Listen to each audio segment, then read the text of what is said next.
කාලය වර්තමාන අනාගත අතීත විදියට අපිට කාලය කොටස් තුනකට වෙන් කරන්න පුළුවන්. කාලය ඕනෑම දෙයක් විසඳන සහ ඕනෑම දෙයක් නැවත නැවතත් අලුත් කර හැක්කේ කාලයටයි. කාලය විශ්වයේ පවතින සිව්වෙනි මානයයි. කාලය නැමැති අපූරු සතා ඇහැට පෙනෙන දෙයක් නොවේ. නමුත් විශ්වය පුරා පවතින කාලය ඉතාමත් සුවිශේෂී ලක්ෂණයන්ගෙන් යුක්තයි. කාලය ඔබව බොහෝ දුර ගමනක් රැගෙන එමින් පවතිනවා.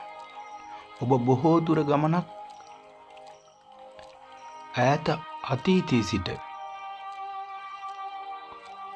වර්තමානයේ අනාගතය දක්වාද ඔබ රැගෙන යමින් තිබෙනවා. කාලයට පුළුවන් ඕනෑම කෙනෙක්ගේ දුබලතා ප්‍රබලතා ඒ වගේම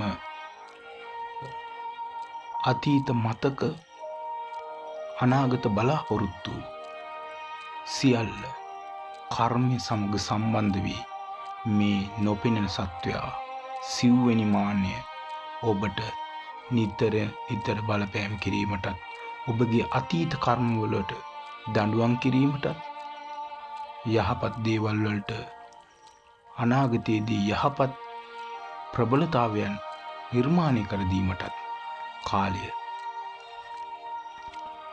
සුවිශේෂී මෙහෙවරක් දක්වනවා. කාලය නොනවති අනාගතය දක්වා ඉදිරියට ගමන් කරනු ඇත. එම නිසා කාලයෙන් කිසිවෙකුට බේරිය නොහැකි.